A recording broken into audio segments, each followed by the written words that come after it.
आज मैं यहाँ पे आपको लेके आया हूँ। यह अनिश्चितकालीन धरना है।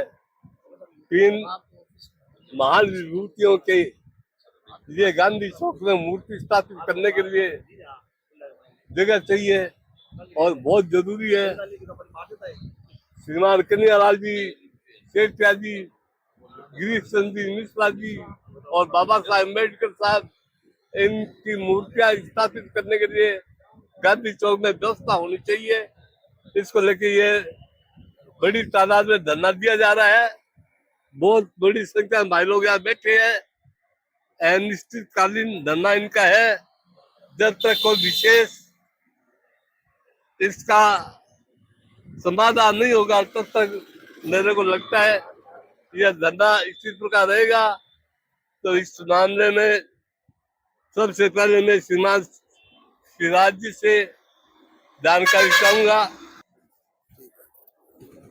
आज हमारा नगर परिषद के सामने धरना दिया जा रहा है इस बात को लेकर कि गांधी चौक में 3 महापुरुष बाबा भीमराव अम्बेडकर, कन्हैयालाल जी शेठिया और गिरीश चंद्र मिश्र, इनकी 3 मूर्ति की जगह बताई जाए जहां मूर्ति की स्थापना हो। और मुख्य मुद्दा ये भी है कि हमारे जो नगर परिषद का टेंडर प्रक्रिया है ये कब का समाप्त हो चुका है, लेकिन फिर भी बाहरी दबाव के कारण, सत्ता के दबाव के कारण वो लोग उसको आगे से आगे बढ़ाया जा रहा है। तो हम ये चाहते हैं कि हमारे यहाँ सुजानगढ़ के ही लोगों को ये टेंडर मिले ताकि हमारी सुचारू तरीके से जो सफाई व्यवस्था है सुजानगढ़ की चल सके। जय हिंद, जय भारत।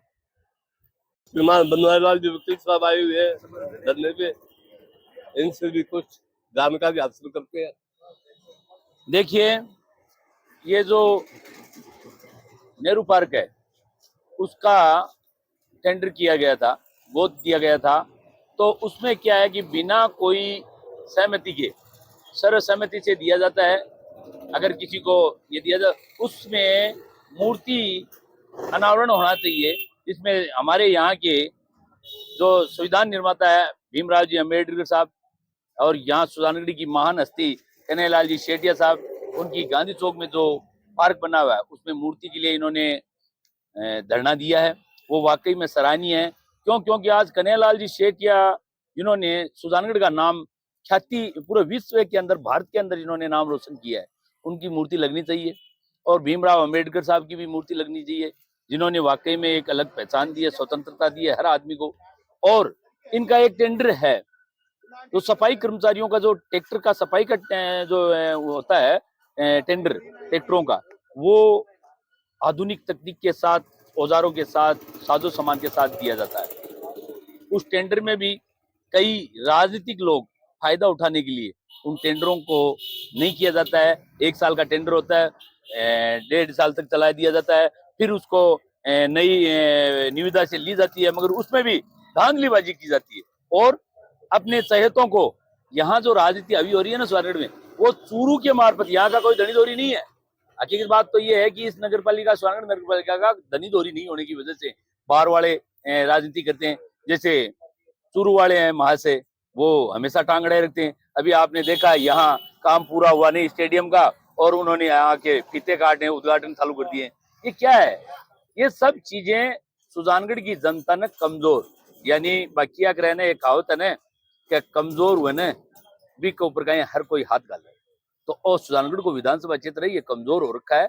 इसके ऊपर वाकई में बाहरी क्षेत्र से आकर इस तरह से करना ये गलत है। इसलिए ये अपने संघर्ष कर रहे हैं और इनके संघर्ष के साथ मैं इनके साथ शामिल हूँ, व्यक्तिगत रूप से शामिल हूँ। ये जब भी कहेंगे वहां आने के लिए तैयार हूँ और इनकलाब करने में भी हमें समय नहीं लगता है। इसलिए इनकलाब जिंदाबाद। अम्बेडकर अमर रहे, बाबा साहब अमर रहे, अमर रहे, बाबा साहब अमर रहे, अमर रहे। हम हमारा हक मांगते, नहीं किसी से भीख मांगते, हम हमारा हक मांगते, नहीं किसी से भीख मांगते। हमारी मांगे पूरी करो, हमारी मांगे पूरी करो। बाबा साहब अमर रहे, बाबा साहब अमर रहे।